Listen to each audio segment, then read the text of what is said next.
I am nothing if not dedicated to the bit.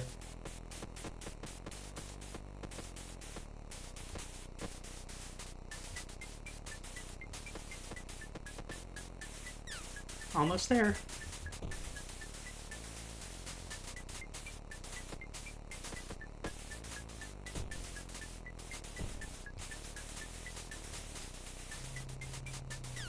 Never give up. Starting to get into some Jumper 2 levels of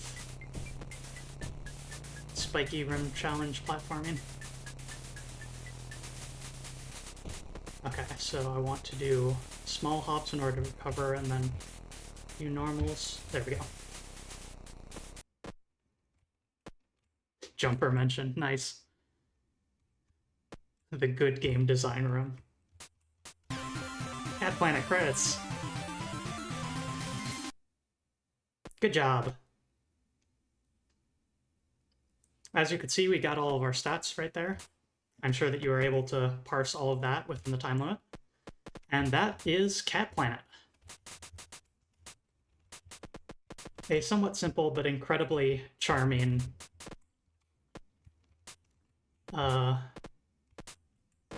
physics platformer?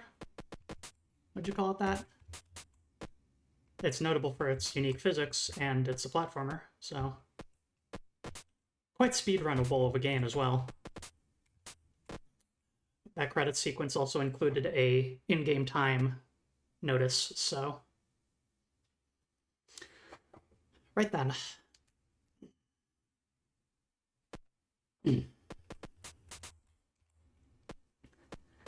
Next, we are moving on to You Are Such a Soft and Round Kitten, and all I need to do for that is just press one button here. Pow!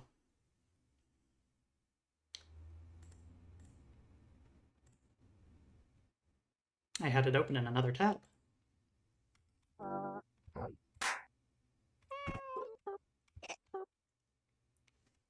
see. Let's keep it at screen size 6.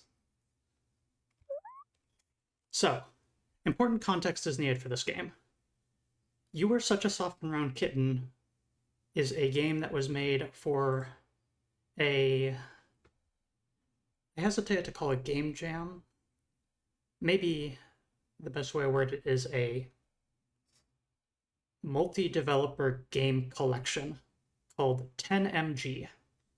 And the icon is of a little pill and, 10 milligrams, but it actually refers to 10-minute game.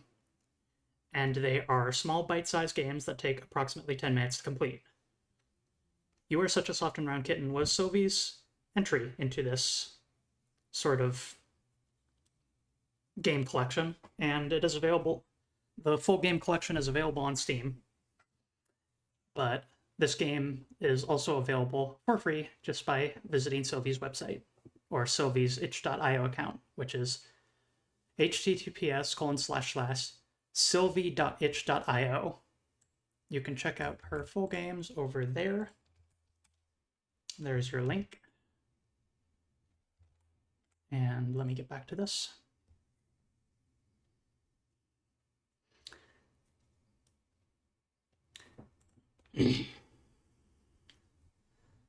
But yes, that is an important detail of context that you need for this game because of what this game does.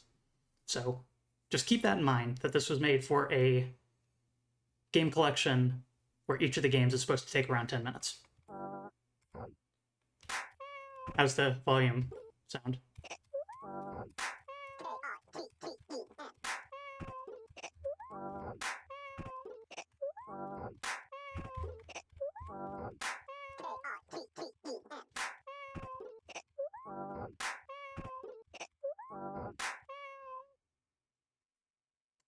As we jam out to that, how's the volume? Okay. Sounds good to me. One chat member says. In that case, let's hold enter to begin.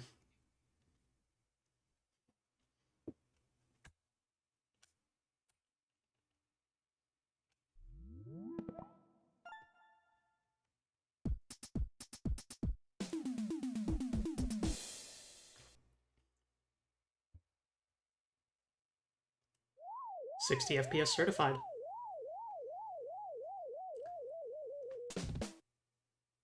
Get ready for some familiar sound effects, my friends. And I don't want to let go.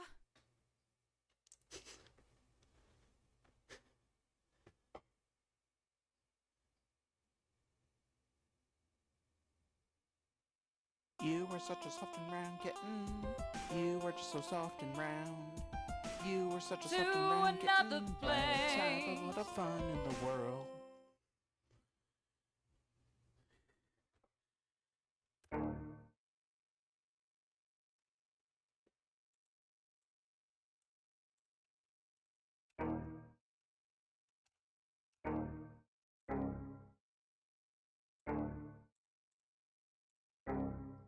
So how are y'all doing? I hope everyone in chat has been having a nice day.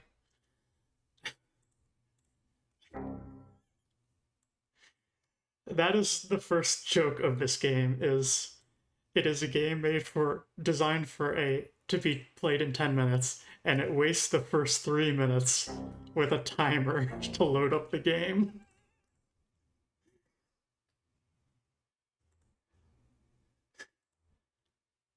Let's see, we've got a variety of responses in the chat here. Thank you so much for responding here. Wrote more smut. That's a pretty good joke. Quite the eventful day for me. And then, while I'm here, I will note that this game is a rather bit overstimulating. I don't think it has all that much in terms of flashing lights, but it is going to be quite the auditory experience, I will say that at least.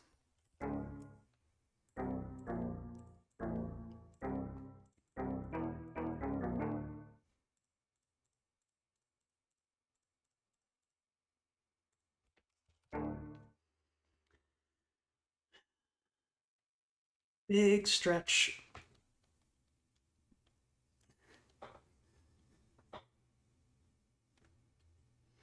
I played Cruelty Squad. I think I can handle this. Yeah, you're good. Kitten with 2 ears, 4 fluffy paws, and 1 tail. You're carrying no items right now. Move to the left and right with the arrow keys. Use up arrow to play. Use down arrow to hide this useful information. Press tab for those options. Anything else you want to know? Just look down here for all the information. You're a kitten with 2 ears.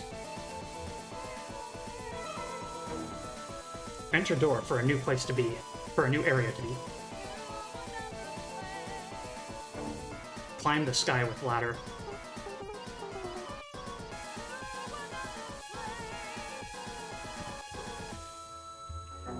A cursed ladder will ruin you.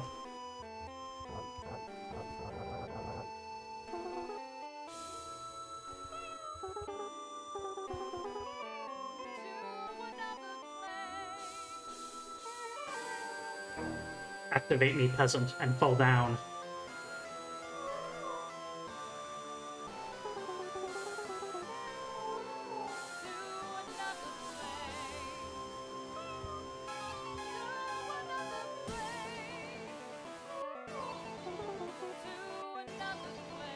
To another place.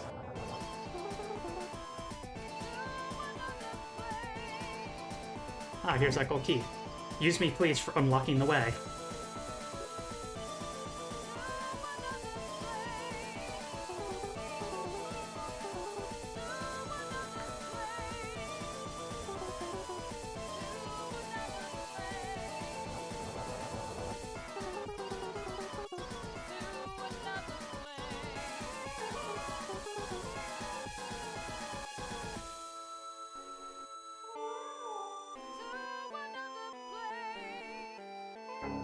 Thanks for annihilating my form.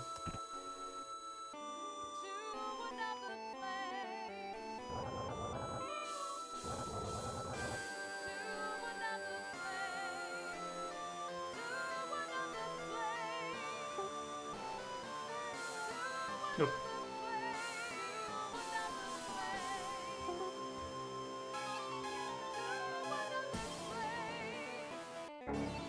The balloon you love to attach.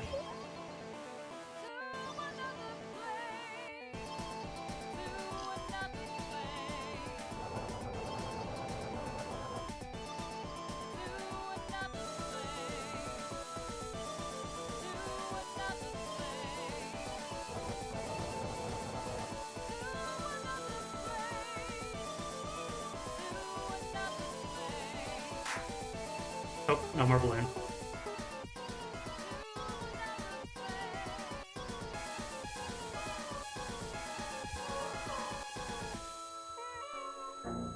Take me with you for power.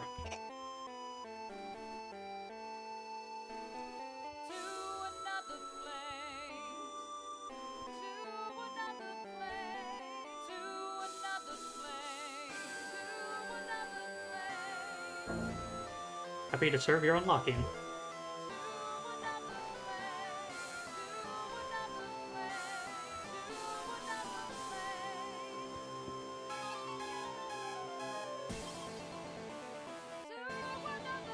So many other places we're going to. A welcome reprieve from existence.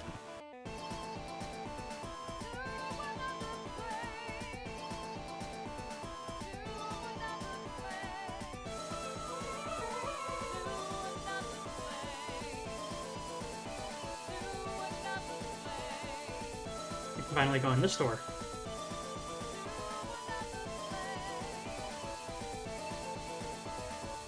And by extension, this door. Gate of no return. You are trapped!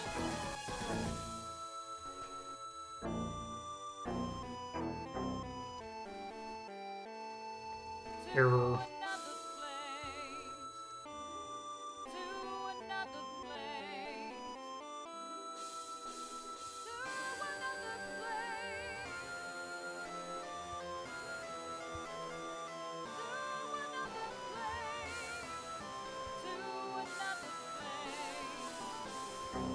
You are a kitty in the darkness.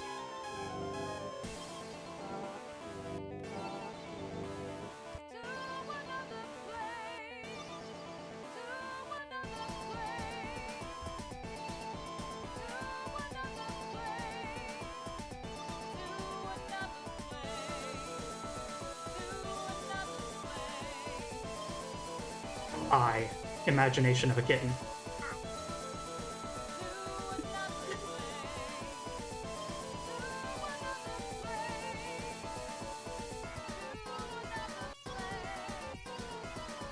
Weren't expecting Tacknall.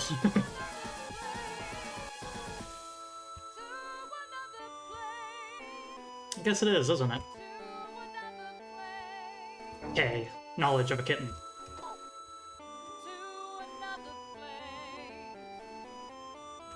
Let's see here.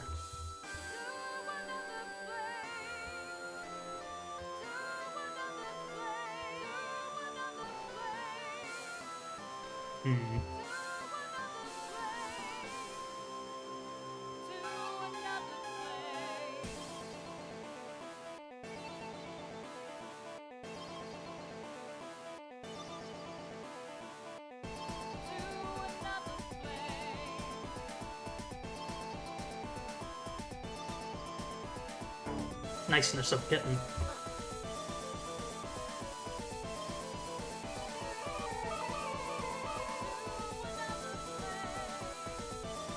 If you try and interact with something while there's nothing there, you just meow instead.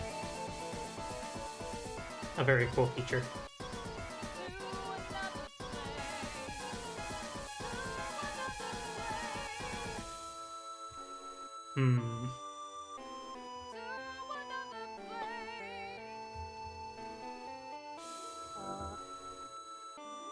Corn.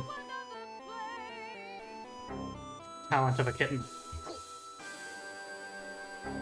Touch of a kitten.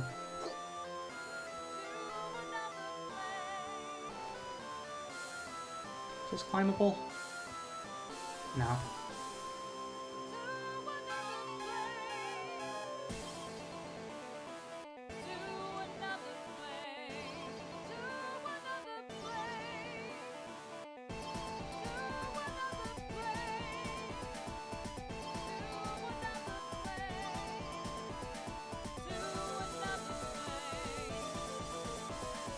E.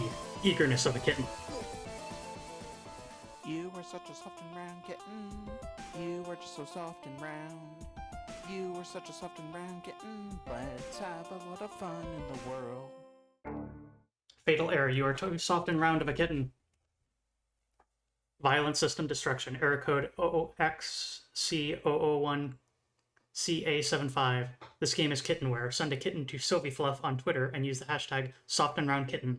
This error cannot be recovered from. You are a soft and round kitten now. Press escape to accept this fate.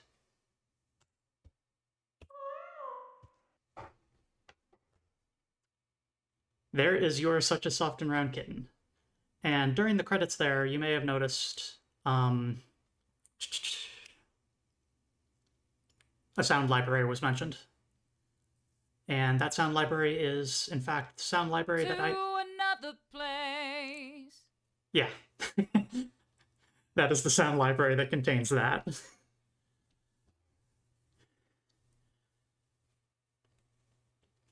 The description for it is ever so slightly unclear for the rights of it, but it says you're free to use it commercially for your own music, I think is the exact wording. Something along those lines. It mentions music, but doesn't specifically mention like games or other stuff, but it's probably fine. I think it's okay to use that on the stream. And if not, well, I can chat with them. I'm willing to work with this. Did each door have a specific to another place attached to it? Seemed like they weren't random, really. The to another places, I believe, are indeed random. Going through the same door multiple times, the same direction, will result in different to another places. There are 3 possibilities, and before I found the actual sound library, which is 1,388 female vocal samples, extracting the data from this game to find the actual audio file, like during playback, and then saving it is actually how I made a Discord notification that I still use to this day. But I ended up actually liking the music included. I just recorded my desktop's audio output version better. So I have a version of To Another Place, do do do do do do do do, that I use as a Discord soundboard item. So up next is going to take a little bit of setup because this game is not web-based, but next we are going to play Sylvie Lime, which is one of a very fascinating and I would call it ambitious. Fascinating, ambitious game made by Sylvie and maybe Aria? I'm not sure if this was I think it was a collaborative project between the two. I'm not sure. The game will have credits though, so. But it is another Sylvie game or Love game, which is Love being the 2 of them working together. The company name. Love games, yeah. So, please bear with me for a moment as I get the next thing set up.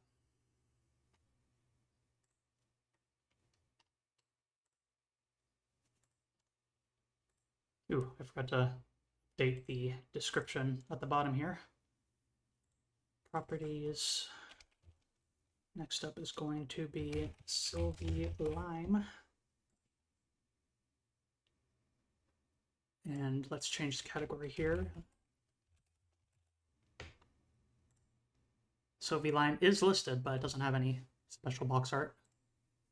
Stream information updated. I should have shortcut to Sylvie Lime on my desktop. Okay, I have a window for the game. Window capture. Sylvie. Pow. Drag it to the bottom of this list. And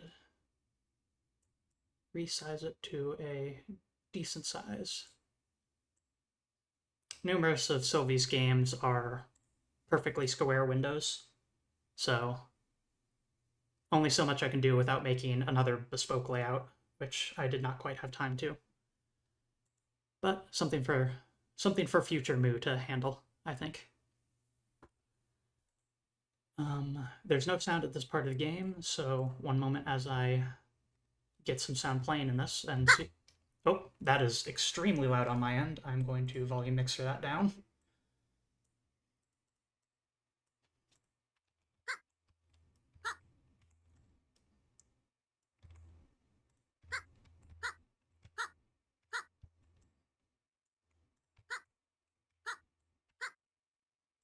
I am not going to stretch pixel art. I will never stretch pixel art.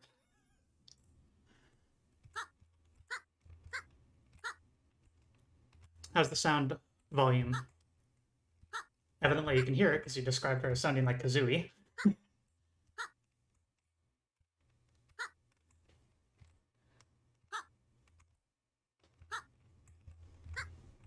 I'm going to assume that the volume's all right.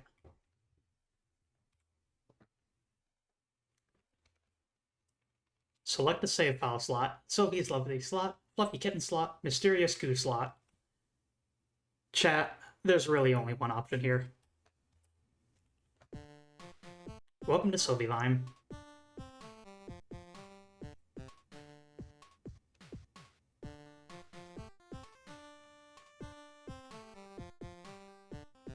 Once again, nice jam. What's going on this time? I've become a little green Sylvie Lime. What's got you moving so fine? Dancing to the rhythm of a Sylvie Lime. As you've realized, you can use the arrow keys to move and interact. Jump can be performed with up, space, shift, control, or enter. Use items, letter keys A to R. Become Lime, letters keys S to Z. What's going on this time? I've become a little The game saves automatically. Lime. What's got you moving so fine? Dancing to the rhythm of a Sylvie Lime. Quitting the game has the same effect as dying. Hold escape in the world to return here. Hold escape in this place to quit. Good luck, Sylvie. Enter the world.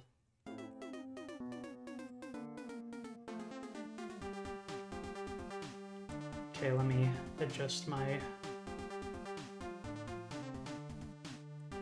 my screen a little bit here because I was having double vision from my stream preview and the game, which was mighty distracting.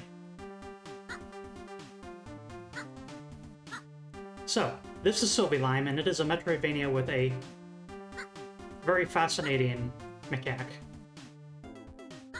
I am certain you've never played any other video games that contain Lime TF.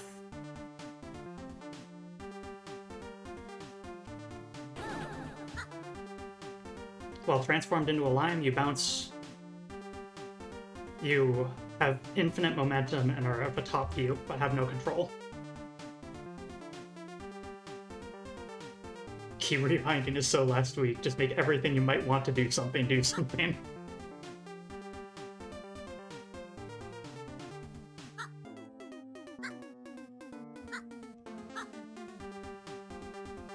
I got tricked.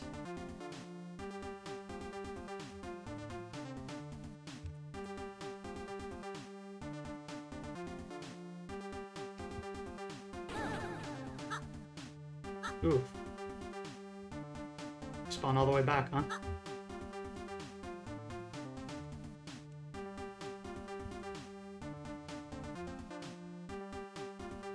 Not all walls are real.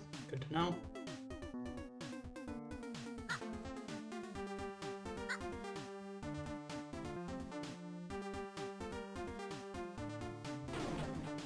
Sylvie gets house, a home for Sylvie.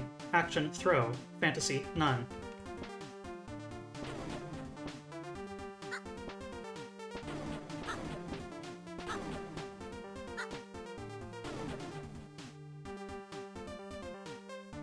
How can walls be real if our limes aren't real?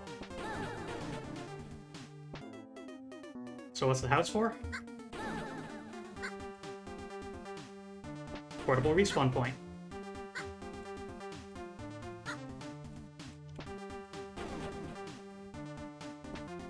However, you do throw it at quite a pace, so... Yowdy Solanum Stars. We just started up Sylvie Line, the third and last game of the night. I chose this one to be the last one because this is quite a long game, and I don't think I'm actually going to finish it within the session. In fact, I'm pretty certain that I'm not going to, honestly.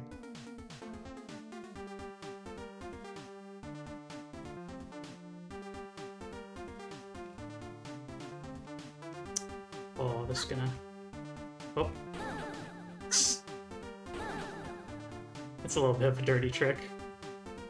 They give you this beautiful angle for which you think, oh, I'm gonna bounce off the wall here, and then you, as a lime, and bounce all the way up. And then it turns out that, nope. So you actually have to come at from this angle. Do, do, do, do, do, do.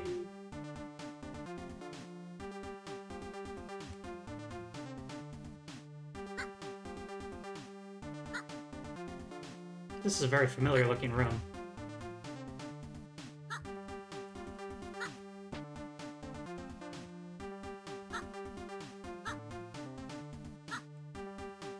You gain momentum when you bounce off a wall, so if you get stuck in a little spot like this, then...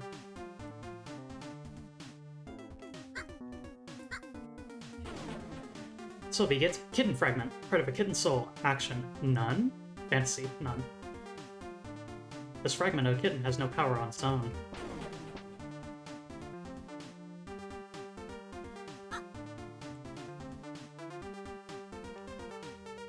Whoa.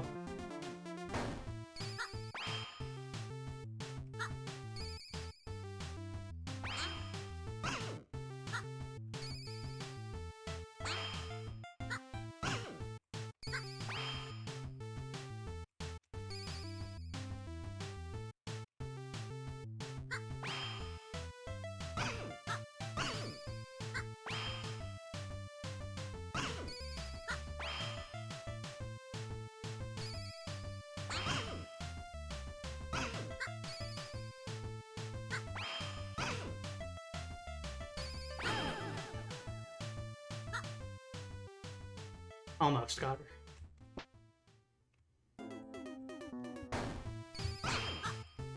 I like how we collect the sword and we don't use it and instead fight by just becoming a lime and rubbing against our opponent.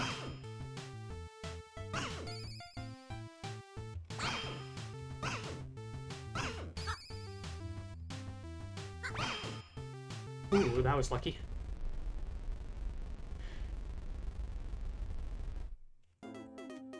Sylvie gets Memory Disc R. Someone's memory. Action. Various. Fantasy. None.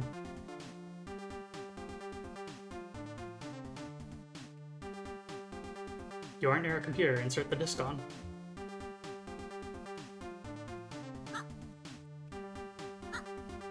I don't want to warp just yet, because I want to explore around here a little bit more.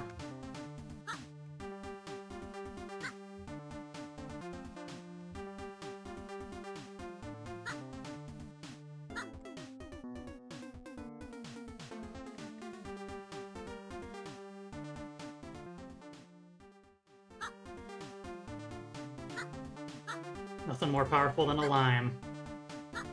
So true.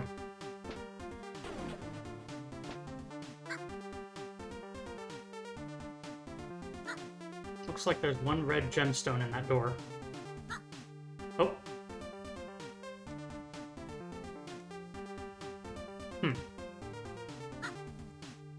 Alright, let's try warping.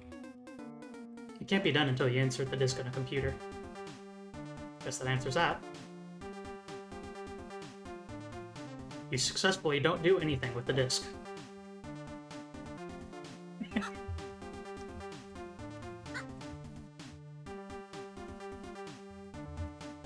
Oh.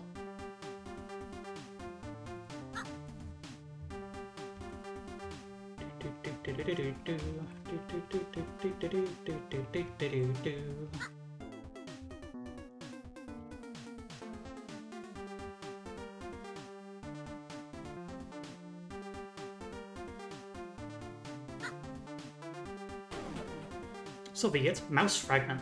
Power of Mouse resides in it. Action, none. Fantasy, none. This fragment of Mousy has no power on its own.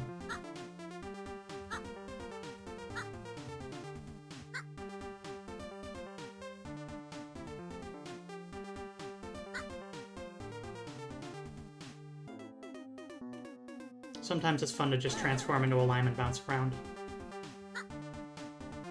It's also rather fun in this game, too.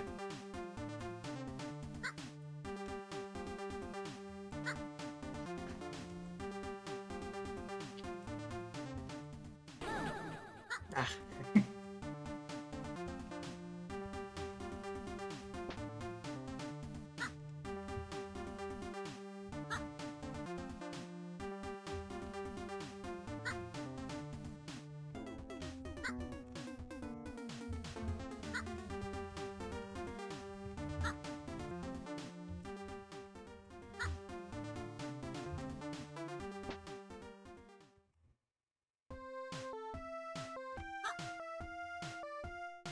There we go.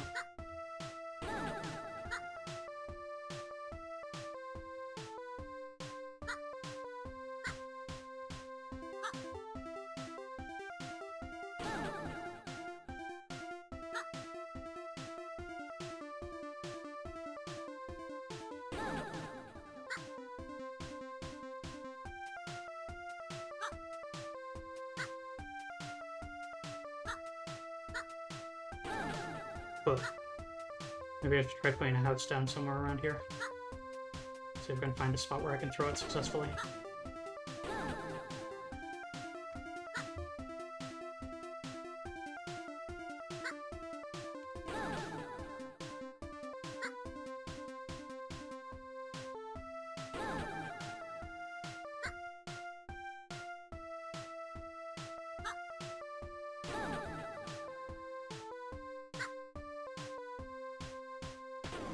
While I'm here dealing with difficult platforming, I would like to also note another one of Sylvie's games that's fairly recent alongside this one is Soft Kitten Experience, which is a game that I have made complete peace with that I will never, ever be able to finish. If you think I want to be the guy territory is what this game is, Soft Kitten Experience is nightmarish of a platformer. It is for extreme platformer freaks that found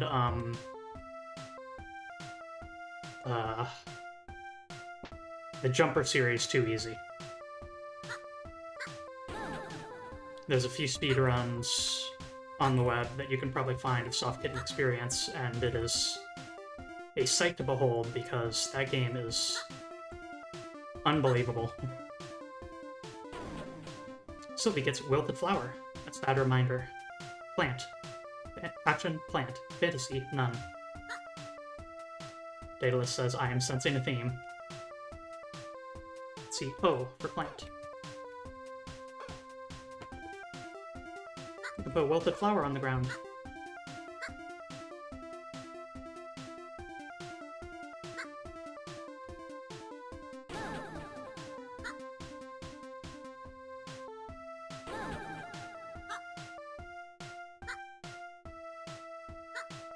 Subgenre of fan games called needle games. I think I know what you mean in terms of what that genre refers to, and yes, Soft Kitten Experience is absolutely one of those.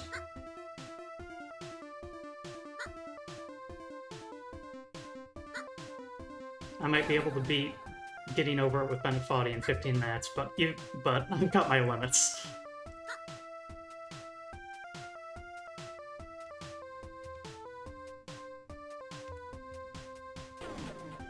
Sylvie gets Mouse Fragment. Power of Mouse resides in it. Action, none. Mouse Fragment becomes a mouse. You are small like a mouse. Action, Mousify. Fantasy, none.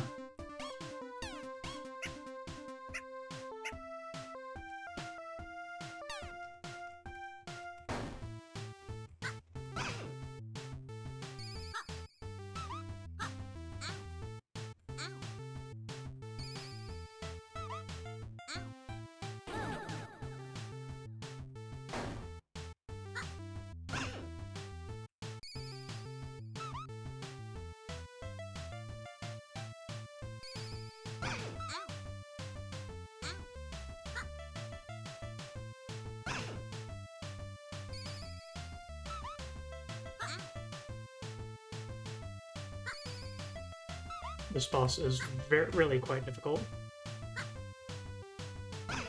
That said, I remember that there is some pattern of movements you can do that becomes perfectly consistent, but I don't remember them.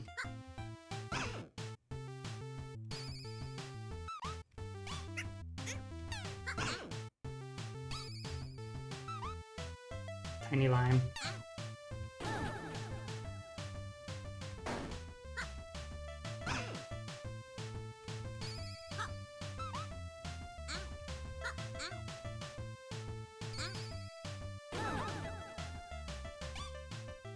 Tiny lime.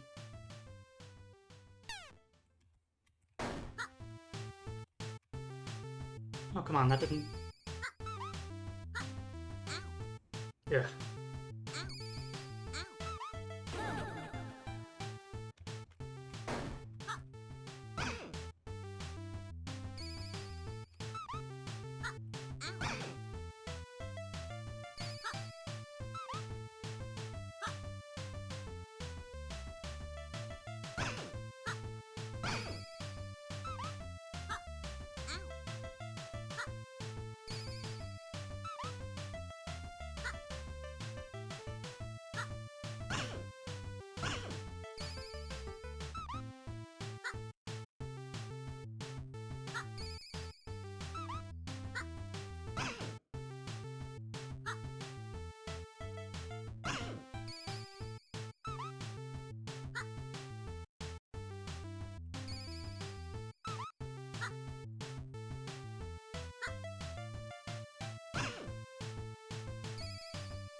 No! I got greedy.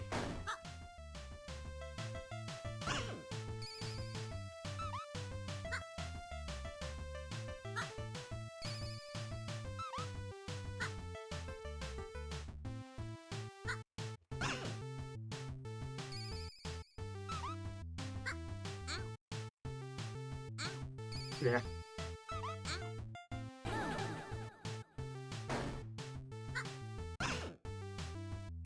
There are items I could get that would end up helping me with this, but, you know. You know.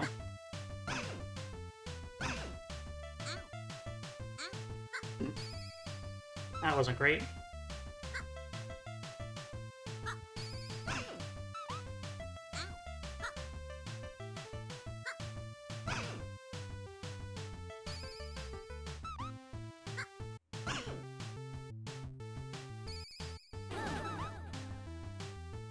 I'll get this 3 more attempts.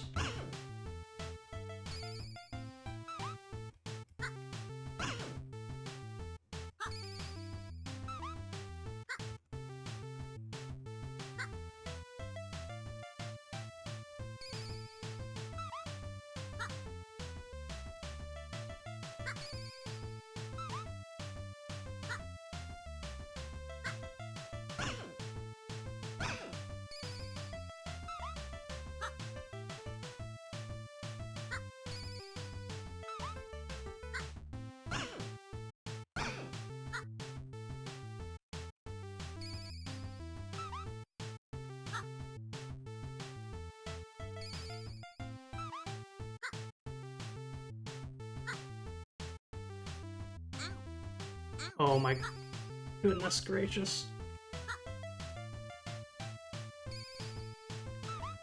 Stay calm.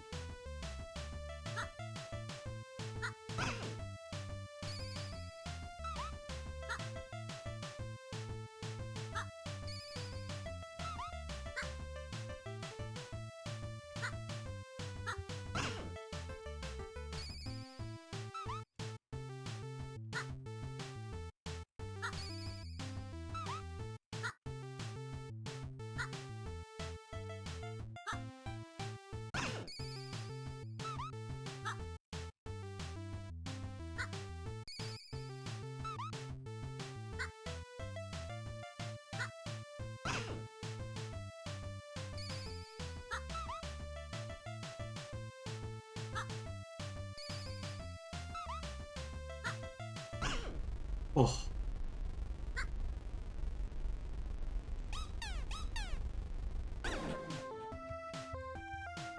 Sylvie gets memory disk T. Someone's memory. Action, various, fantasy, none. You successfully don't do anything with the disk.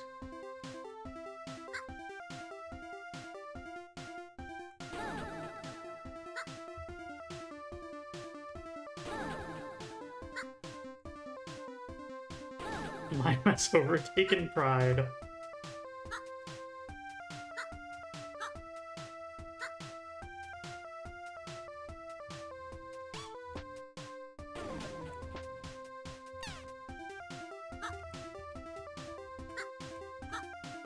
You're never allowed to just place houses, you have to throw them. And so one of the benefits of mouse mode is that you can throw much weaker. That said, doesn't look like there's anything else around here. Could have sworn there was, but maybe not. Nah, doesn't look like it. Must be thinking of another spot.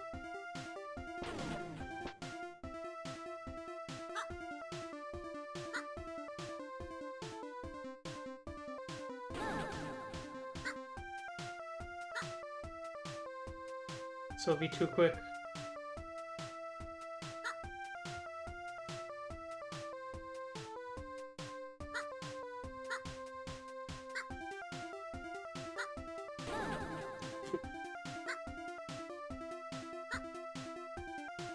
Sylvie Icarus.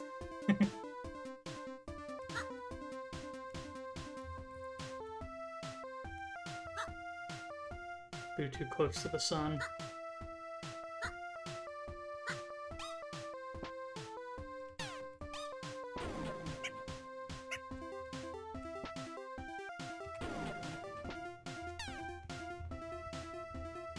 Press O.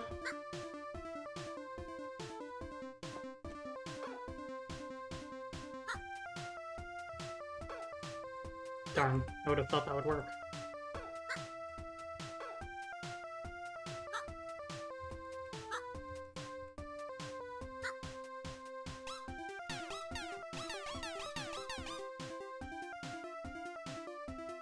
Tiny Sylvie, tiny lime.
Weird. I can travel upward, but only in that one spot.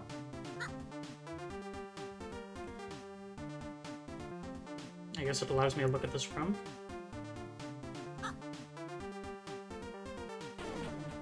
Sylvie gets hammer. Break open hidden entrances. Action, smash, fantasy, none.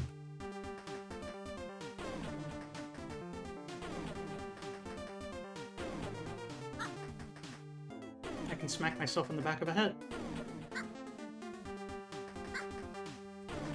Oh. Oh.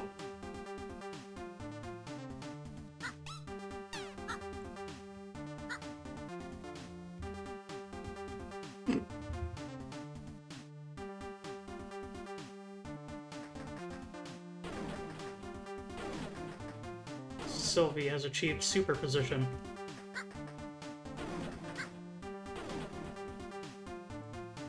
Actually,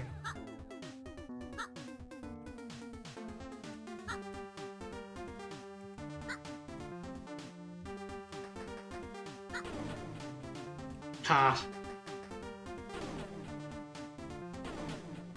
Sylvie gets Eye of Truth. Shine light on fake blocks. Action, toggle, fantasy, enlighten.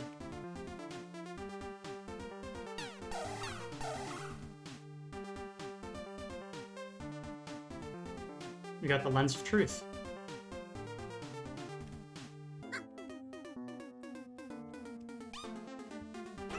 We can now see all falsehoods in the world.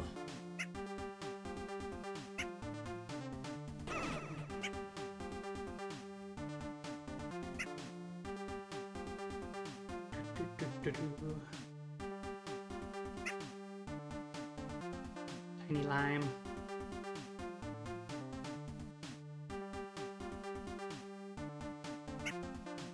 Mini Sylvie.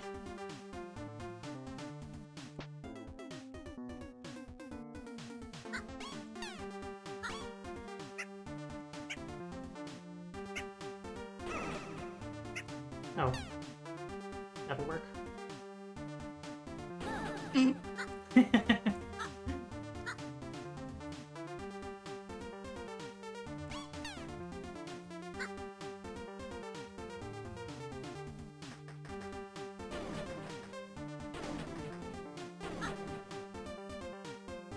One thing with a hammer is you just need a hammer everywhere that looks remotely suspicious.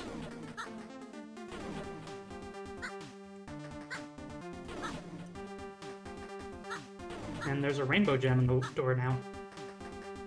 Have you figured out how that works?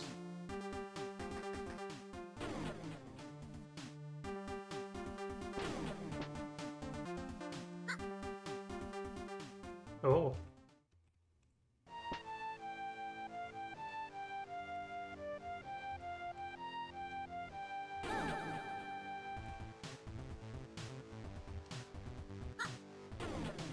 Sylvie gets a gemstone, a mysterious stone. What does it do? I can toggle it.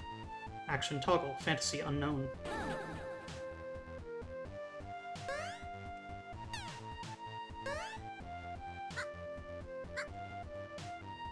Inverted Sylvie.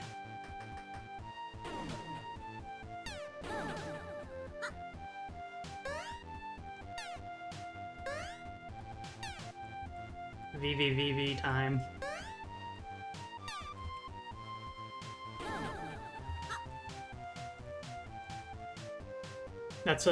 That requires me to press V on my, or not V, requires me to press L on my keyboard, which is a bit of a reach from my usual hand position, which is line-ifying myself using the Z button.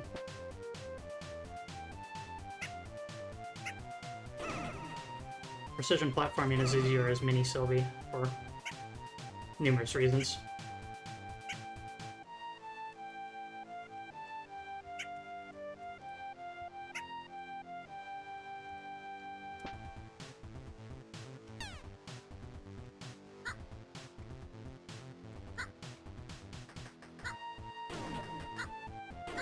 And we can't get that treasure chest.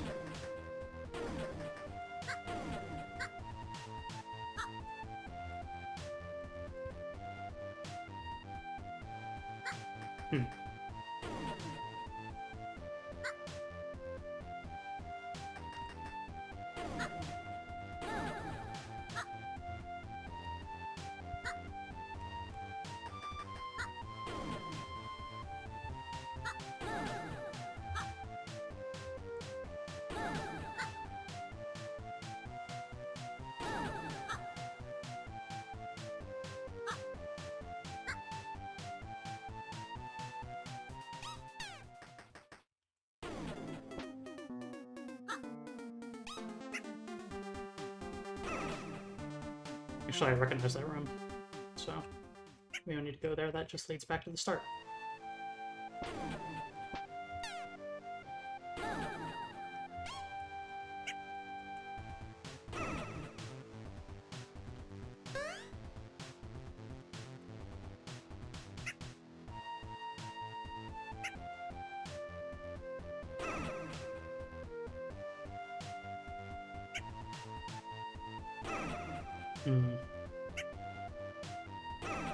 Oh, this is gonna be tough. Oh. Oh!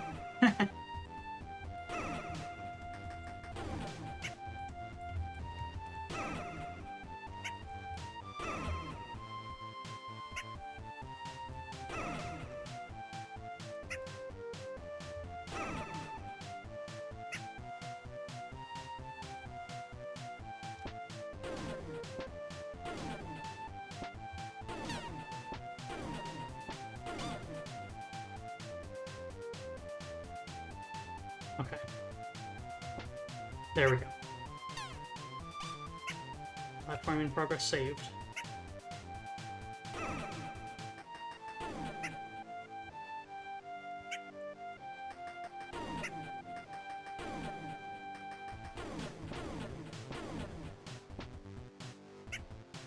The house rule is you teleport to the most recent house placed. If the most recent house for some reason is unavailable, then you will go to the next most recent. I feel like there are some interesting emergent tactics to be achieved from that, but I don't know.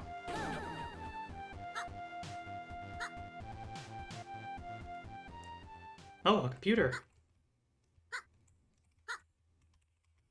It's a small computer terminal with a slot for a memory disk. The slot is labeled with the letter C. The disk doesn't fit in this computer. The disk doesn't fit in this computer. You successfully don't do anything with the disk.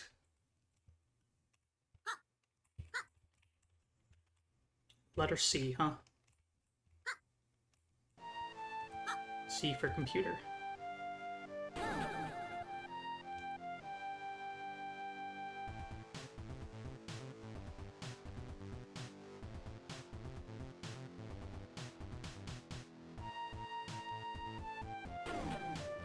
Sylvie, it's a stop sign.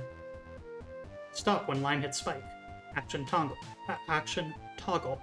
Fantasy stop.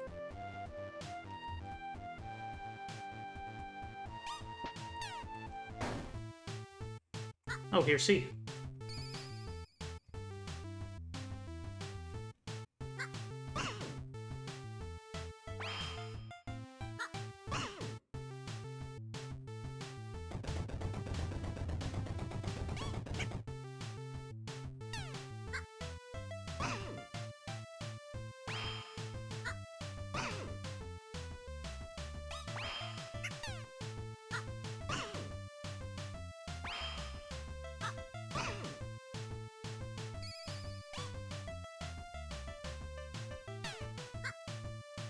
It's a bullet hell, but we can become small, and that makes things a lot easier.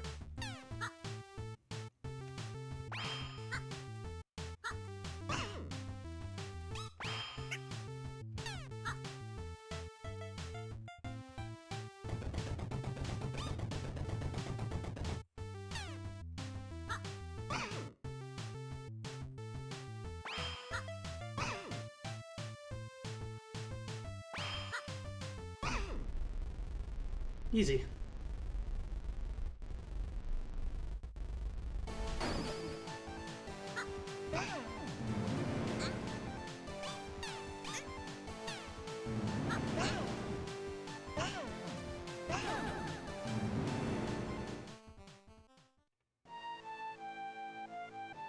Huh.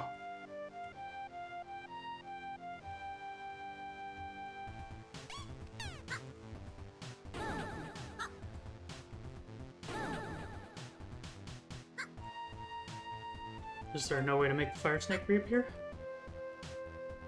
Just a temporary boss, I guess? Strange.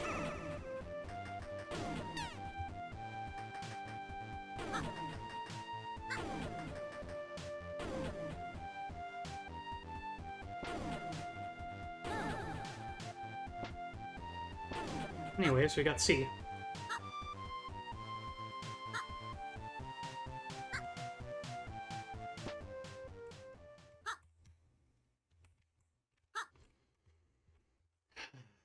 Here we go.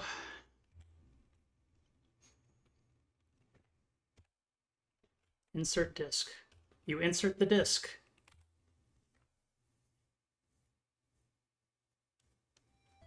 Ah, hello, hello.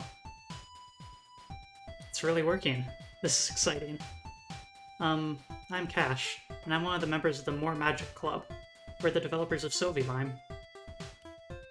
To be honest, I didn't contribute a whole lot to the game, at least not much of importance. But I did create Wednesday, the communication interface we're using right now. It's what allowed all the developers to put a part of themselves in the game. If you find more memory discs, you'll be able to meet everyone. I hope you can become good friends with everyone in the club. Ask about the club. More magic. It's a computer club. So, I'm a PhD student in the Faculty of Magic at Silent Lake University. The club was started by another PhD student named Silica. I used to always eat alone in my office, but Silica told me that she and some of the other grad students have lunch together every Wednesday. If you're wondering why I called my dialogue interface Wednesday, it's because of our Wednesday lunches. It's kind of embarrassing. Anyways, one day, Silica invited everyone at our table to form a computer club with her. I didn't really get why, but I guess she realized we're all interested in computers. Other than Silica and me, there are 3 other members in the club. There's Loop, who is really funny and nice, and Tara is nice too and bakes really good cookies, and Remy is fun to talk to about retro games. Because of Silica, I went from having no friends to 4 friends. I really treasure the happiness she brought me. Ask about Sylvie Lime. At first I was just doing odd jobs on Sylvie Lime, implementing small interactions or items here and there. But I had an idea I really wanted to try, so I brought it up to Silica, the leader of the club. Sylvie, you're from another world, so you probably don't know how magic works in our world. Well, one of the basic principles is that strength is driven by emotion. You get the strongest effects if you put your deepest feelings into it. The memory discs in this game each contain a pretty basic dialogue tree implementation. You'll probably see the limitations of it quickly. But I also asked each member of the club to apply their strongest electricity spell to a ROM circuit, which contained the data for their NPC counterpart. That kind of shock would normally just fry the circuit and make the data unreadable, but magical electricity is a little special. Wednesday is the program I wrote to decode the magic-infused data, code that carries a part of the caster's soul. Magic isn't a programming language. We're fundamentally still game NPCs, checking flags and saying predetermined lines. But my theory is, if something special and surprising happens, we might be able to break out of those rigid routines. If only for a little bit. Ask about something else. You don't really know what to ask about. Sure, one of my items. Let's just go through the list. Hey. The house is a fun item. Luke came up with the idea and implemented the basic mechanics. At first, houses couldn't be destroyed, so you'd always respawn at the last one you threw. Luke wasn't happy with that. The problem is, if you destroy a house, how does the game decide to update the respawn point? We came up with the current system together. Basically, there's an array of all the houses you've thrown into the world. New houses are always added to the end of the array, and when a house is destroyed, we search for it in the array and remove it. Then, when you die, you respawn at whatever house is currently at the end of the array. That lets you backtrack by destroying houses.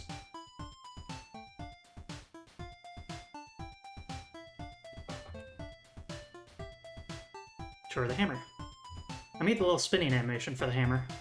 Originally, pressing the hammer button would open a secret door if you were standing over one, and otherwise it would do nothing. Silica thought that doing nothing was kind of confusing, and nobody would understand what the hammer actually does.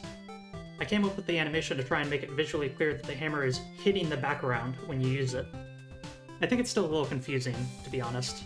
But it's funny because it looks like Sylvie is getting smacked in the face with a hammer. Sorry, Sylvie.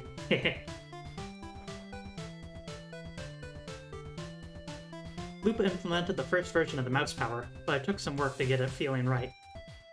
We had to consider how being able to become small interacts with all of the other items in the game. I ended up adding a lot of special adjustments that take effect when you switch size. There's one bug that's still in the game. You can get stuck in a block if you unmouse while you're close to a ceiling. We ended up leaving that in the game because it's not a serious bug. You can just shrink again to escape.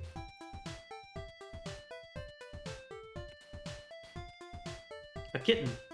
No, it's just a fragment. The stop sign is kind of interesting. When you touch a spike, you stop completely. We initially considered the idea of a bouncer item, which lets you bounce off spikes as if they were walls.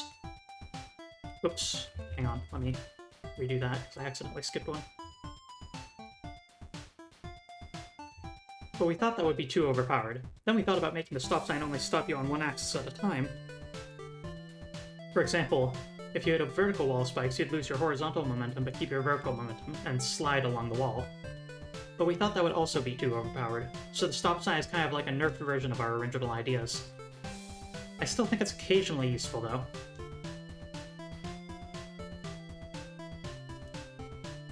This IM lets you see all the fake walls. It was pretty easy to program.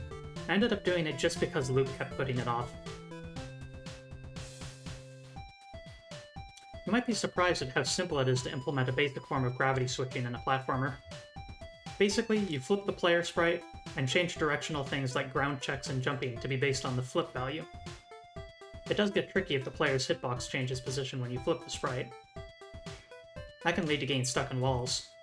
But in Sylvie Lime, I think the restriction that you can only flip while on the ground prevents that.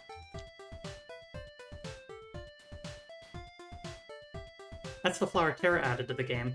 The poor thing looks like it really needs water and sunlight. Because this is a video game, the memory disks aren't literal data storage units. They're simply items that, once collected, allow you to access some predefined data stored in the game's code. That data was created in a special way. It started as a simple dialogue tree for each club member like you'd usually find in a game. The dialogue tree code was loaded onto flash memory. Each member gave their personal memory card a shock with an electricity spell. These 5 pieces of magic-infused code were stored in the game as raw binary data. Normally this data would be seen as corrupt, but my dialogue system, Wednesday, is capable of executing it. The effect of magic computer programs is a hot topic in academic research, but I don't think it's been applied to indie games before. Based on preliminary findings, I'm hoping us club members will exhibit lots of surprising behavior once more people get to play Sylvie Lime. Bye-bye. Farewell. So chat, which of you were expecting that? We got to speak to one of the developers.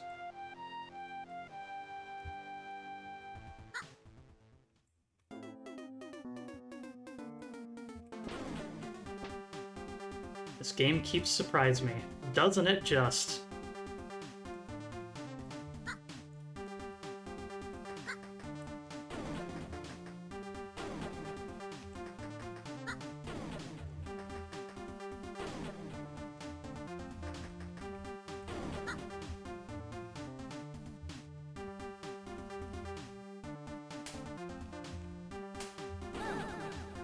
I probably should have put houses down.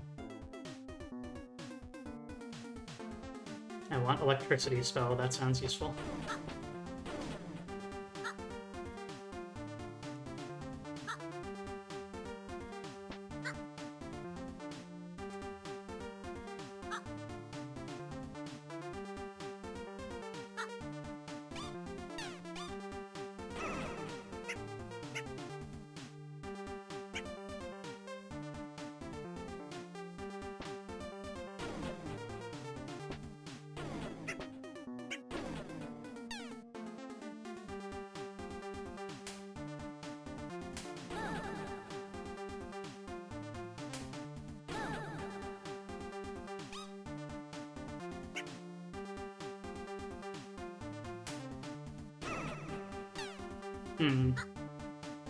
However I get up there, I don't think I'm actually able with the tools I have. I could stick via the spikes, but after I do that, I have no way of getting upward momentum to continue from there. Oh. Sylvie gets Kitten Fragment. Part of a Kitten's soul. Action, none. Fantasy, none. Kitten Fragment becomes Kitten. The legendary invincible Kitten. Action, Kitten Eyes. Fantasy, none.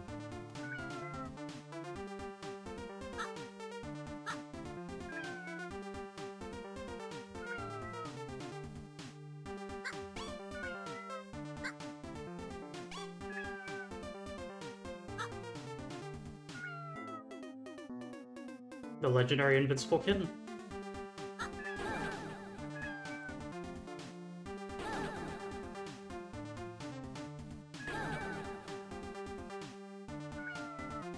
Grants very temporary invincibility.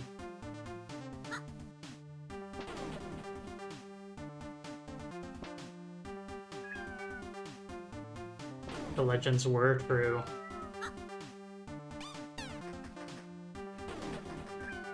Sylvie is now a sturdy and mildly round kitten.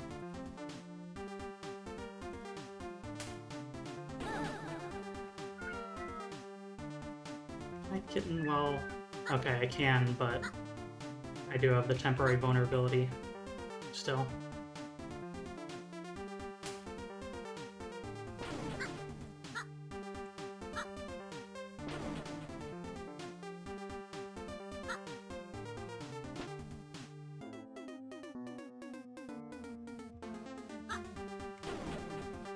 Sylvie, it's Locket. A precious locket. Action open. Fantasy none.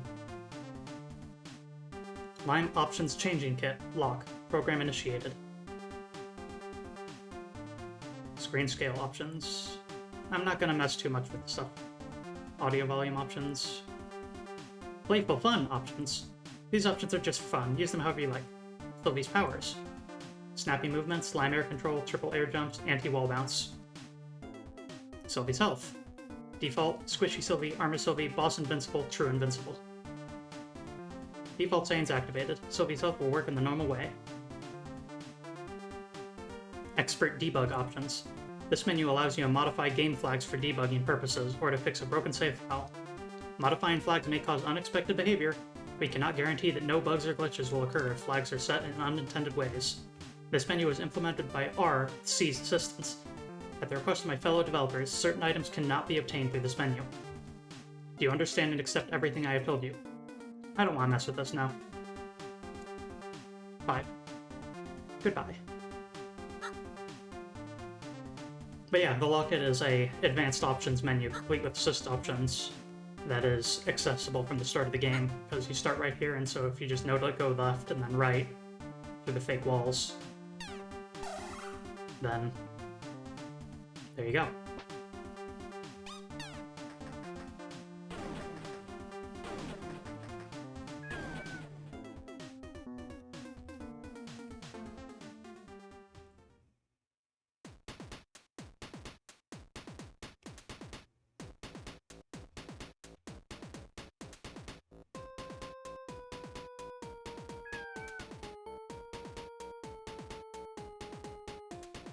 Have you ever seen such a fast Sylvie?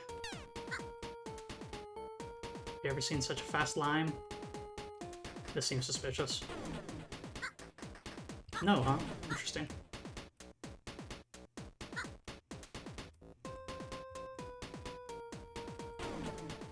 Sylvie gets a chair to stand on. Action place, fantasy none.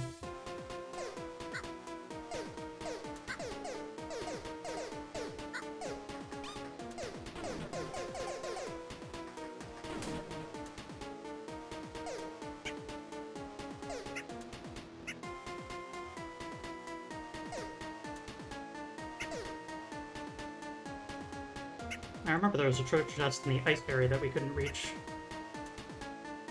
because it was up suspended in the air.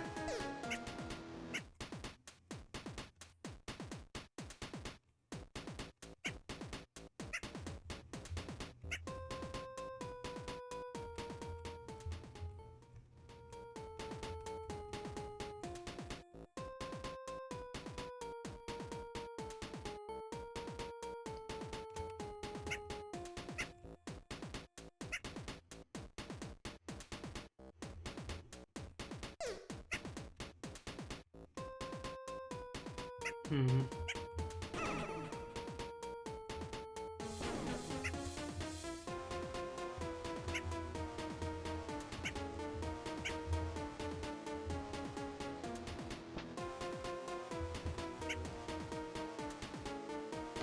Strange.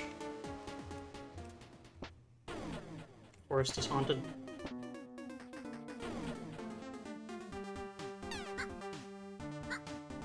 Alright, let's get that treasure chest that was in the ice area that I remember.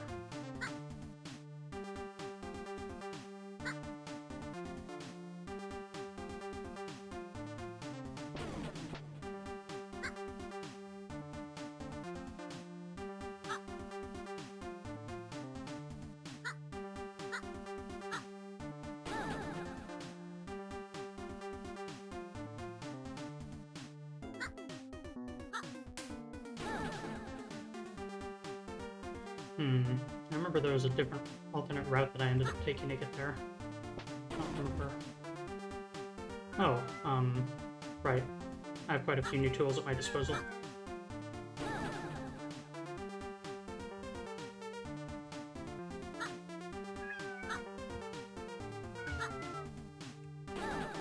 Dang it!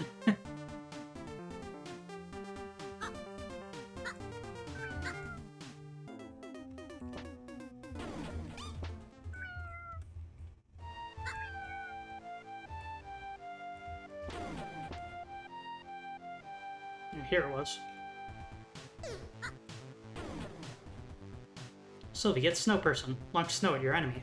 Action throw, fantasy none.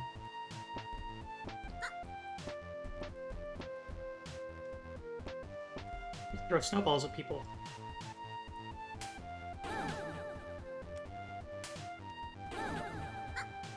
Which is a little strange, because there isn't really any...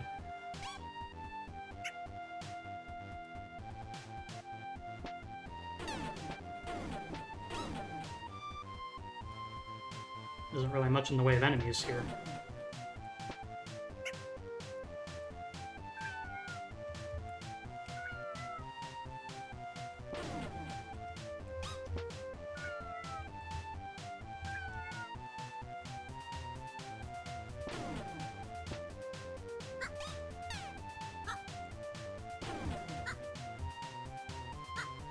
There's one thing we can do, though. Oh, I suppose we could have warped here. We can use the disc in order to travel here. Hello, Sylvie.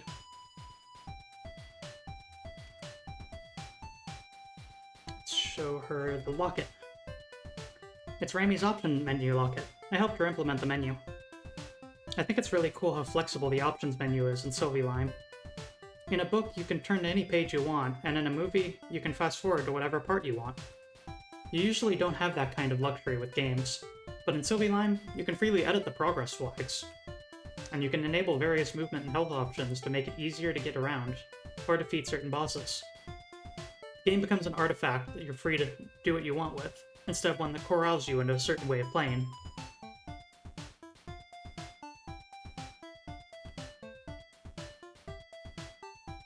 This is a really powerful kitten. It lets you become invincible. I programmed this kitten. I asked Terra to give it a slow startup animation, and I made it so you don't become invincible right away. That means it's still quite a strong item, but takes some finesse to use. It didn't really work on this item, even though it's in the caverns, which is sort of my home area. I think it was originally just a quest item, but Loop added the dual functionality of being able to throw projectiles with it. It's pretty useful in certain boss fights, I think.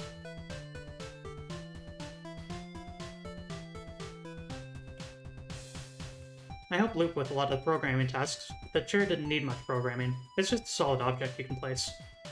The only tricky part is the logic that determines whether the chair disappears when you use it twice or just moves to a new location. If you try to use the chair twice on the exact same spot, the second time it will disappear. But if there's a chair on screen and you try to use the chair in a different spot, it will move the chair instead.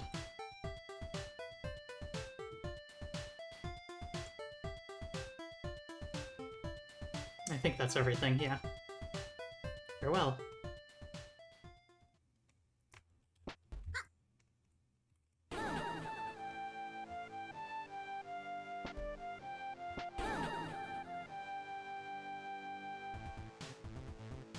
Snow person becomes water person, melted by the heat. Action splash, fantasy none.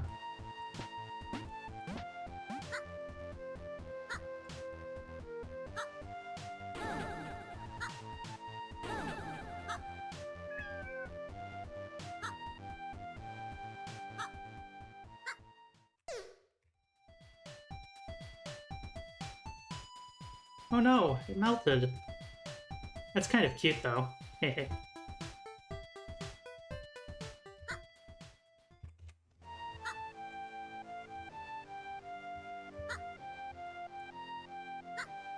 Alright. I know exactly where to go next.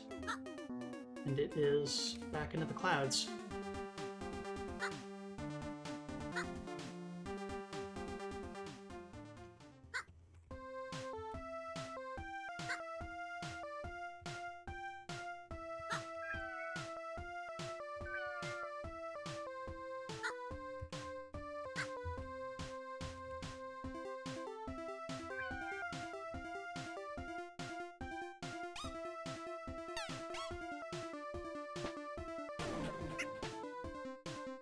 Nice.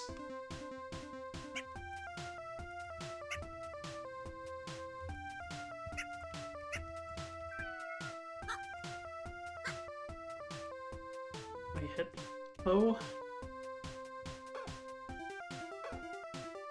And then we hit E. Wilted flower becomes rainbow flower, a flower of honest feelings. Action plant, fantasy, love.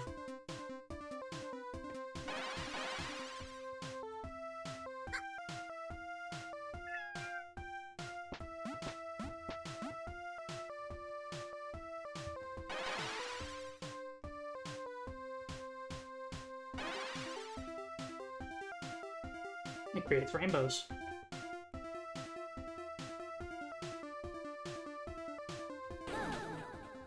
The rainbows go across multiple screens. I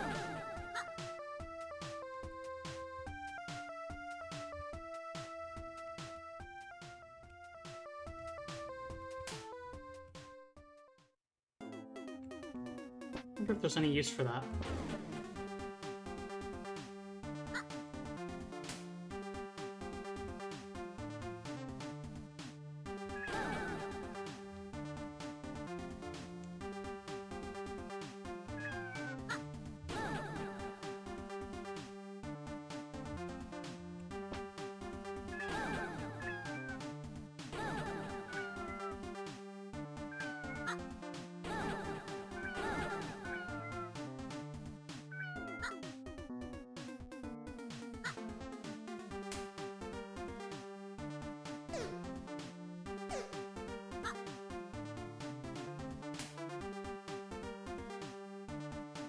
Ooh.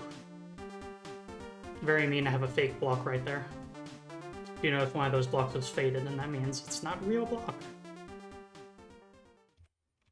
A little bit of a trick.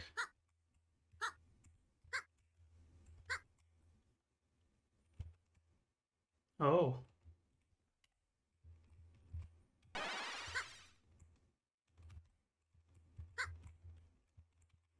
It's a small computer with a slot for a memory disk. The slot is labeled with the letter L. Don't have it.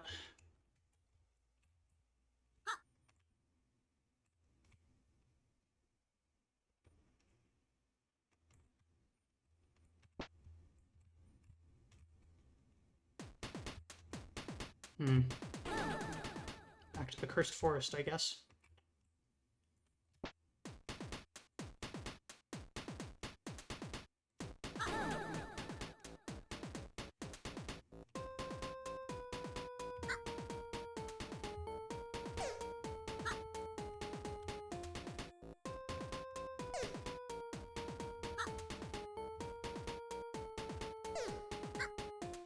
Very important to remember what tools you have access to.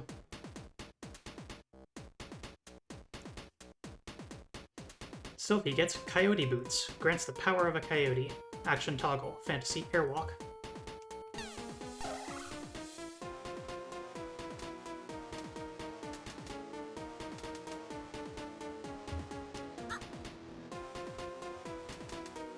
So this is a fun little detail that not everyone in the chat might recognize here. Why they're called Coyote Boots. It's named after the original origin of the term is based on Wile E. Coyote and cartoon physics in general. The idea is characters like Wile E. Coyote in cartoons frequently walk off a ledge and then for a moment they stand there off the ledge, then realize that they're no longer on the ground, and then, you know, hold up a sign that says, whoops, and then fall. And so, in games, Coyote Time refers to a moment that you're allowed to stand in the air while still being allowed to do actions like jumping, despite the fact you walked off a ledge. It is very standard practice to include Coyote Time of some value in a 2D platformer, because if it isn't there, you can feel it. Usually most games have it only as a couple of frames of duration of Coyote Time, but if you have zero frames of coyote time, where the moment you step off the ledge you can't jump, it feels awful in a platformer.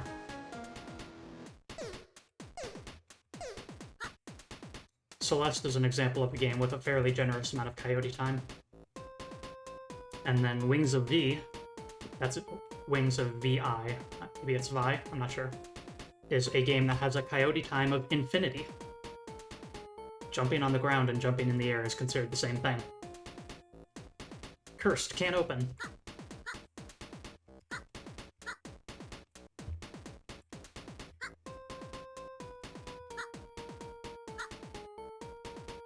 You broke the mysterious warping spell on the labyrinth forest. Now getting around will be less confusing. Are you proud of yourself?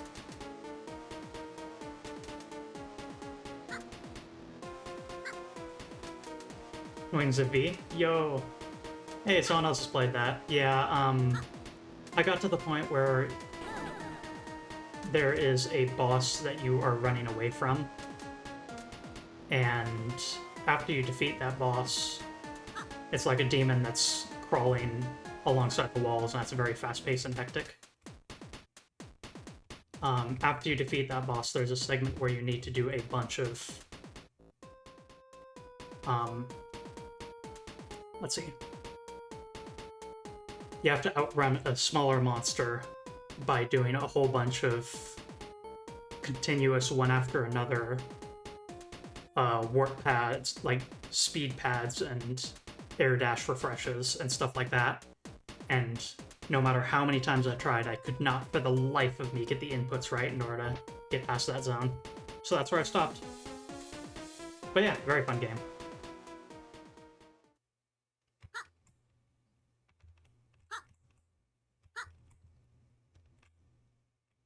And yeah, that's correct. The guy who made Wings of Vi was the person who made the original version of I Want to Be the Boshi, which is one of the more notable of the I Want to Be the Guy fan games.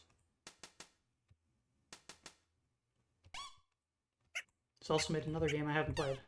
Has he?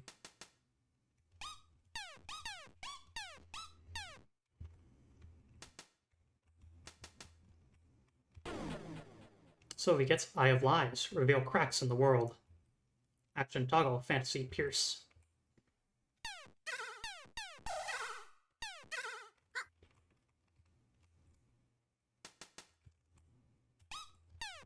So yes, as the army of Sylvies above implies, this is a map of this is a world map that you're looking at.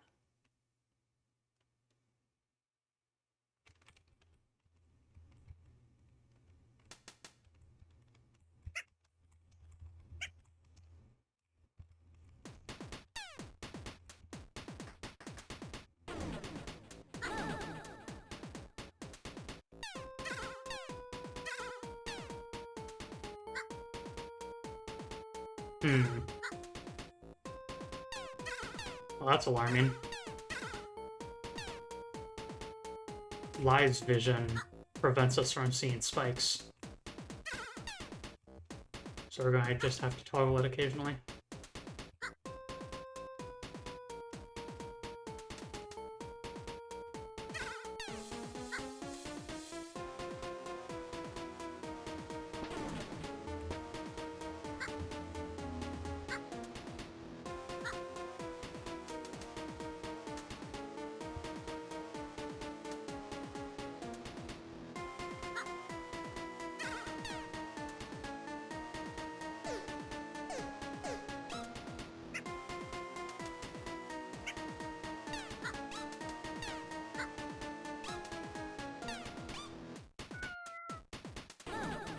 Dang it. After all that.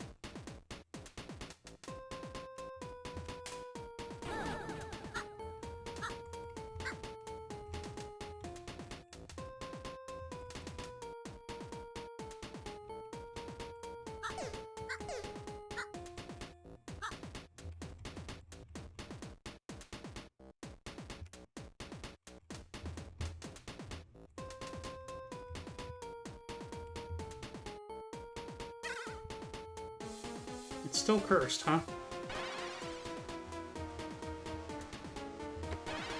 I would have thought that fixing the Curse of the Forest would have allowed me to open it.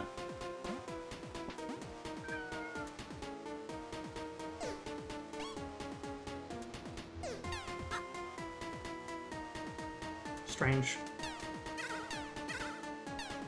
Oh!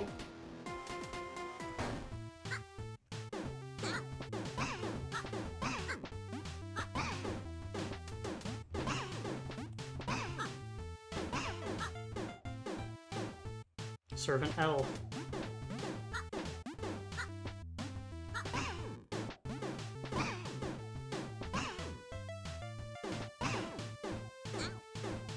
Oh, is that a universal Twitch emote for Bashi? Huh.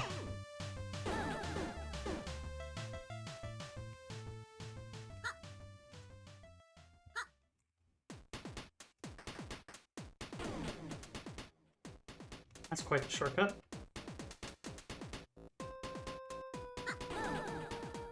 Right. Invisible spikes, because I have the live vision on.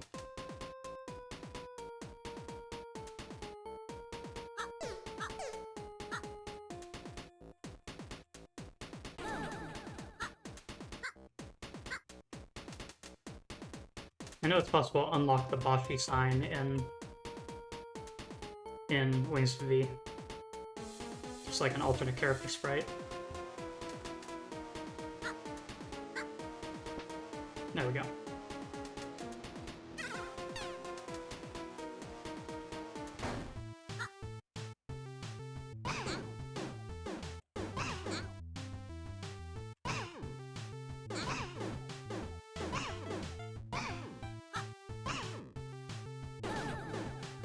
I can do this.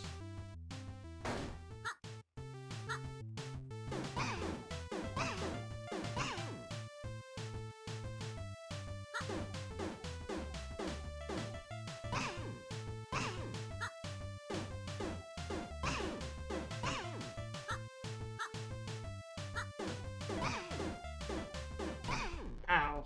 Easy. Oh!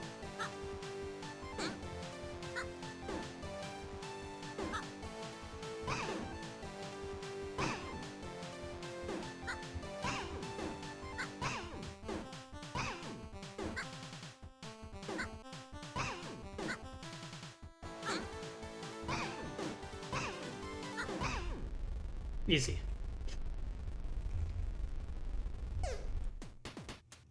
L.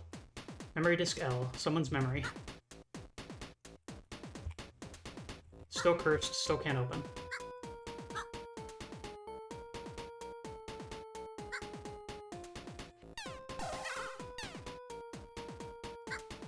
And instead of bothering to climb up, we can just do this. And then, bam.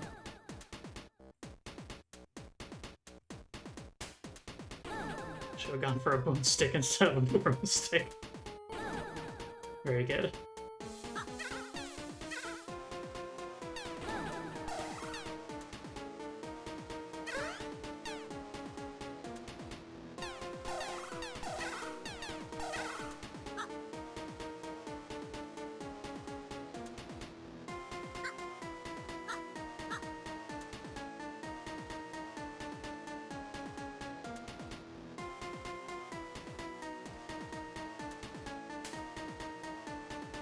Right, spikes.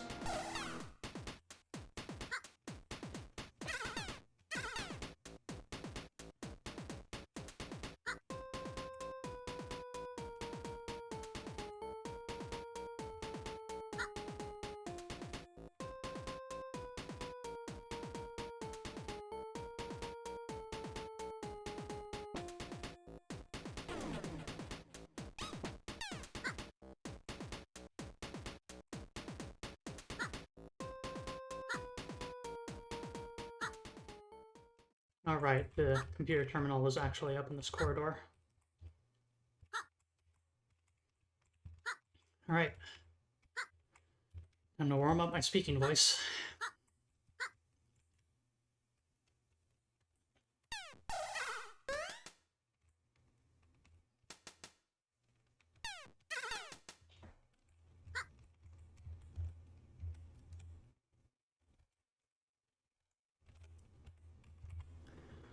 Oh,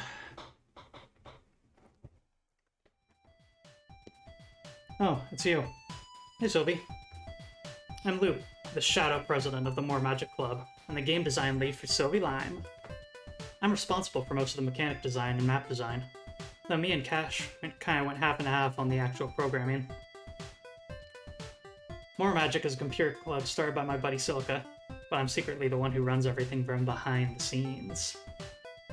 A couple of us are graduating soon now. Too bad. It won't be the same without everyone hanging out together in the club room.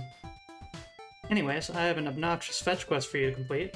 Trust me though, the reward's really good. Ask about the club. We're a collective of 5 grad students, all studying magic at Silent Lake. But the club's name actually is a reference to some old computing folklore, or I guess it's partly that, and partly a joke about us being magic students. The club founder is my good friend Silica, but she actually only started it because I told her to. She does like freelance web dev when she has the time, full stack and everything. Then there's Tara, who is supposedly the club treasurer, but we don't even have a budget or funds or anything. I think she just wanted a title, so Silica made something up. She makes these cute little indie games. Her character designs are really squishy. Rami is like the club's record keeper. Not that we operate formally enough to need that, but she likes doing it. She's really into retro computing history, especially old Japanese computers like the PC-98 and the X68K. PC-98 fan. My people. She makes deep dive video essays about them on her YouTube channel. Cash is just a regular member. I think she didn't feel comfortable taking on an official role in the club. Not that the official roles really mean anything. She's kind of artsy and dabbles in a lot of different things. Games, weird hardware stuff, creative writing. Last but not least, there's me. I maintain the server that we do all of our evil club activities on. Gahaha.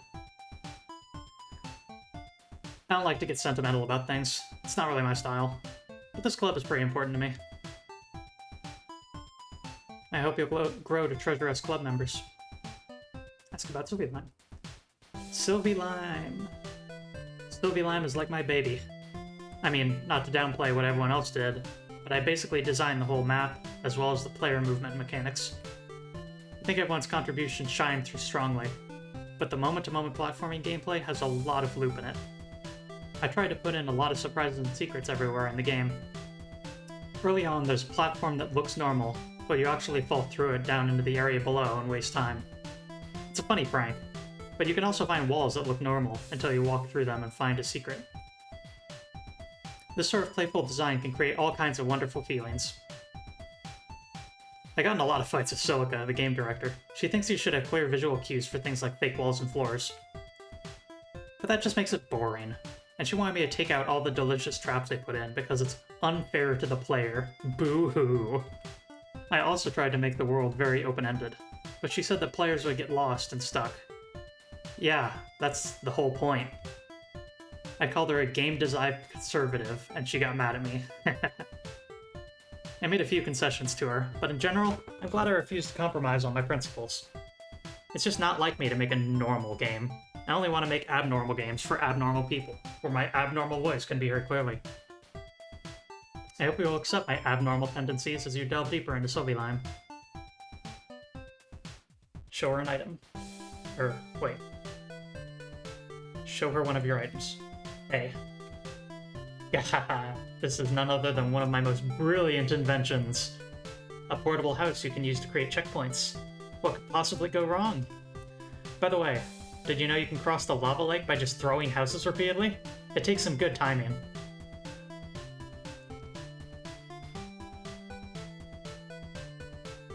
Ah, the hammer. This is inspired by the hammer from the Famicom classic Meikyu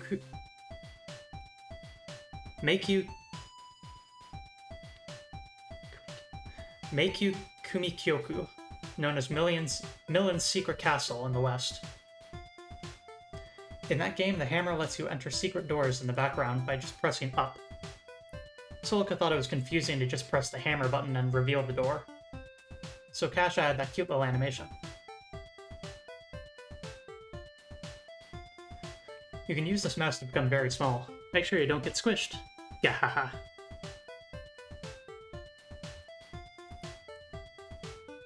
How could a chair possibly be useful for anything? What a silly item. Haha, you snow person melted. Sucks for them. You completed the kitten. The item from the godly realm that lets you yourself become a god. A stop sign. There are no cars in Sylvie Lime, so it seems useless to me. Oh.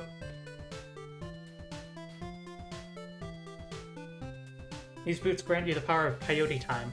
That's a game design term for letting the player cheat at jumps.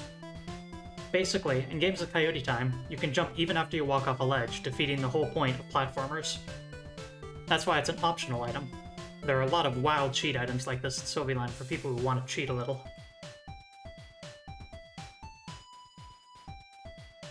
This is one of the many obscene cheat items in Sylvie Lime.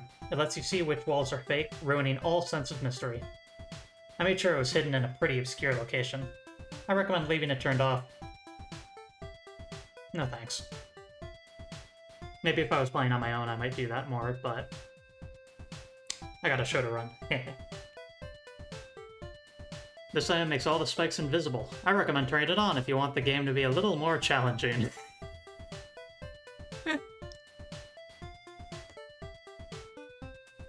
Did you die immediately after getting this one?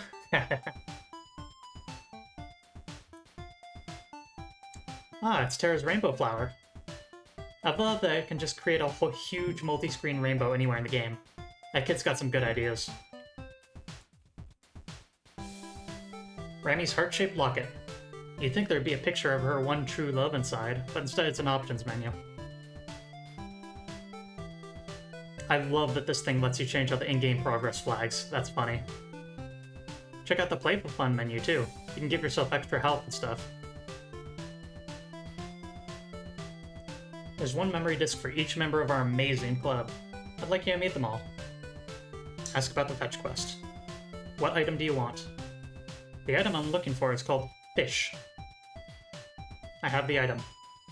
It doesn't seem to me like you found the item yet. Get to work, my puppy. Bark at her. Oh, is my little puppy hungry? I'll give you a treat when we're done playing fetch, okay?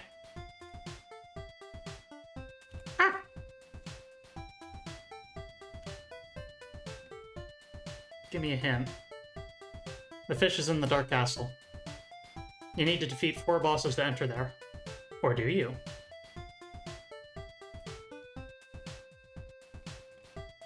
Bye-bye. Later.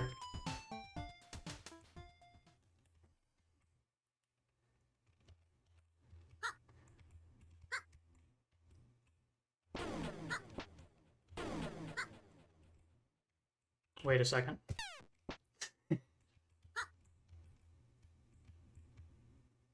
She seemed rather cool. Yeah, she did.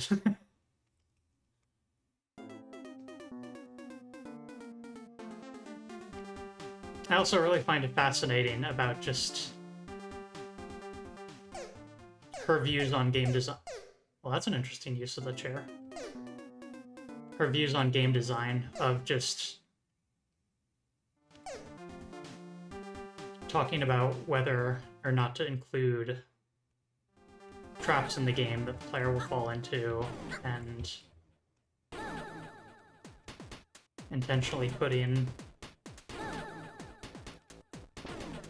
tricks and traps just around, versus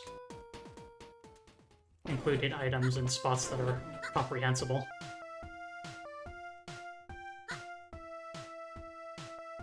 You can definitely tell the parts of the game that are hers, in a sense, because she's mean.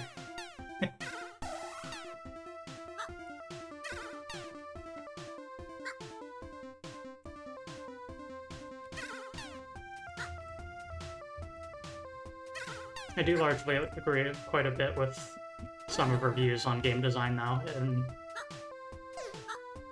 in regards to stuff that is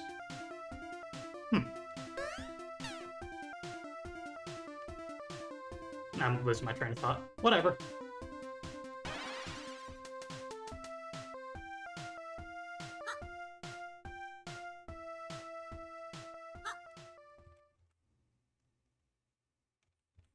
The letter T.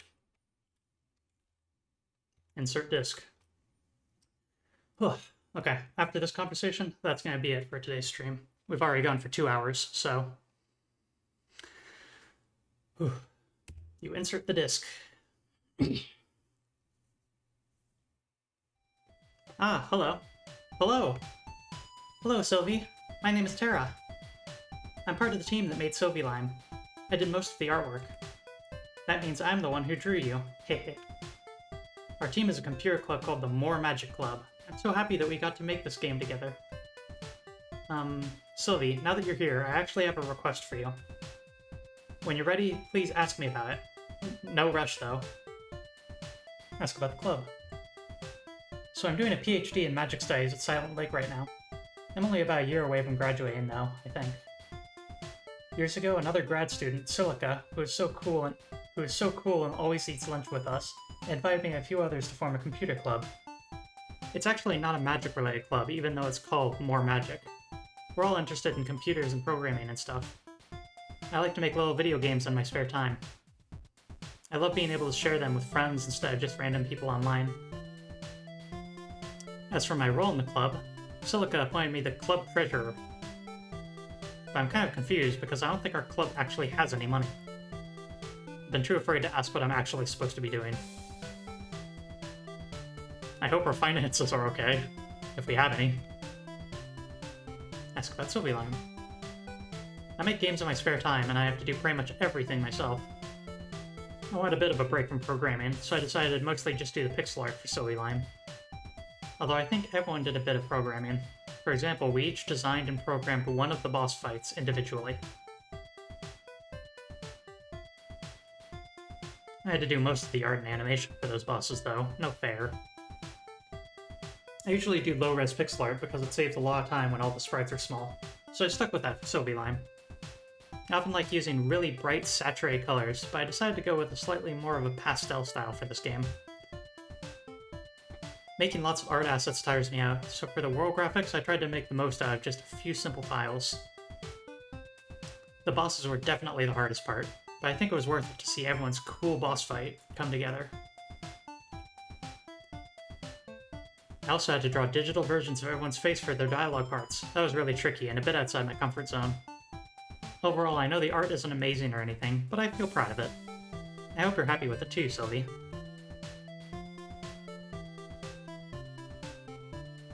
Isn't this house so cute? I used the same color palette as Sylvie to make a home just for her. They do share a palette. I tried to make this a really cute hammer instead of a realistic one, like a hammer from a funny cartoon. It's a cute little mousey. This lets you become a small Sylvie. It was challenging to still capture the essence of Sylvie in only 5x5 pixels. I hope I did okay. I designed this chair to look like one of the characters from Among Us. They've been popular lately, and I think they're really cute.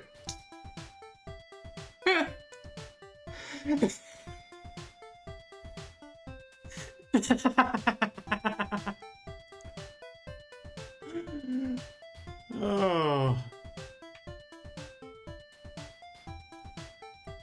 So yes, if you thought the chair was kind of sus looking, turns out that's intentional.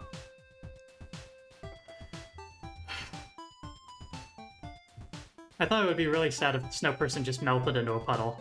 That's why they retain their form. Oh, I asked about the request. So this is something none of the other Sylvie Lime developers know about. It's not anything nefarious. See, we all had this agreement.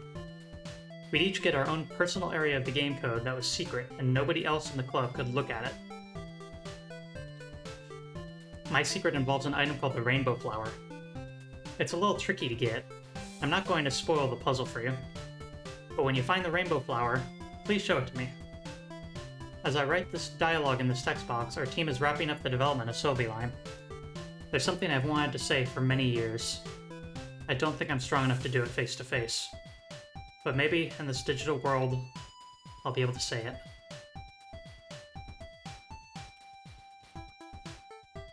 It's a kitty cat. I made it green because I think green is really cute. I always like to say my favorite color is rainbow, but if I had to actually pick one color, I think I'd pick green. That's why my friend Rami is so green in this game. Her favorite color is actually pink, but she let me draw her with a green style.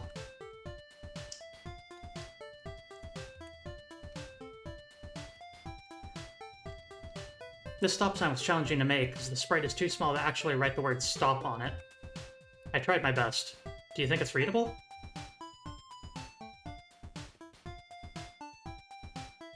These boots are based on the game design concept of coyote time, so I tried to combine a coyote with boots. I think it looks really cute. I wonder if anyone would actually make boots like this for real. For this item, I drew an anime-styled eye. I used to have a lot of trouble drawing these kinds of eyes, but I think I'm learning. There's another eye item in the game in a similar style. I like how they look when you have both in your inventory. For this item, I drew an anime-style eye. I used to have a lot of trouble drawing this kind of eyes, but I think I'm learning. There's another eye item. Okay, that's the exact same dialogue. Not much to say. It's a shiny gem. Here's something cool about the memory disk designs. The color scheme is based on each member's favorite color. You might be surprised that Silica's favorite color is blue, considering she has a really red style. I think she just doesn't like the idea of having blue hair.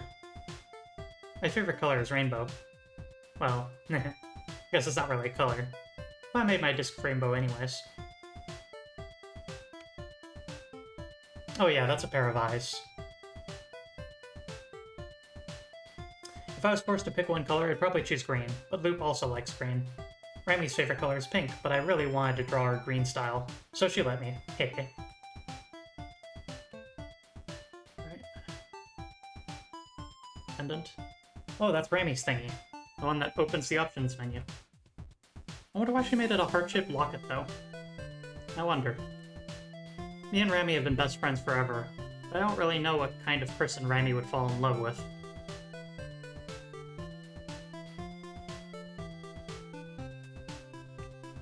Oh, you found the rainbow flower. Thank you so much. Now, please show this item to a girl named Rami. Have you met her yet? I've just activated a special flag in the code, so I think my callback will run when you show her this item. I'm so nervous. Even in digital form, I can feel my heart pounding. I hope we'll see you again soon. Whew. Well, friends, that's going to be it for Sylvie Line right now.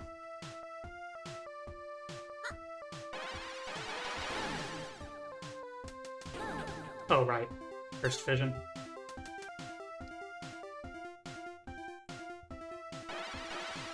Matchmaker side quest, yep.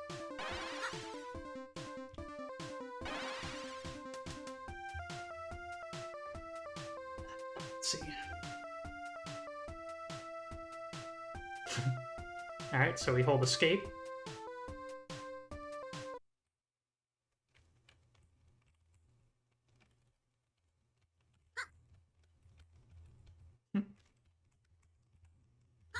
We're allowed to lime while we're here, too.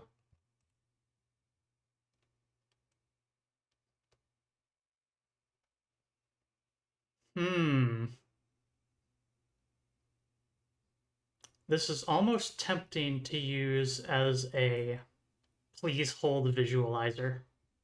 Just get a recording of this happening for 10 minutes.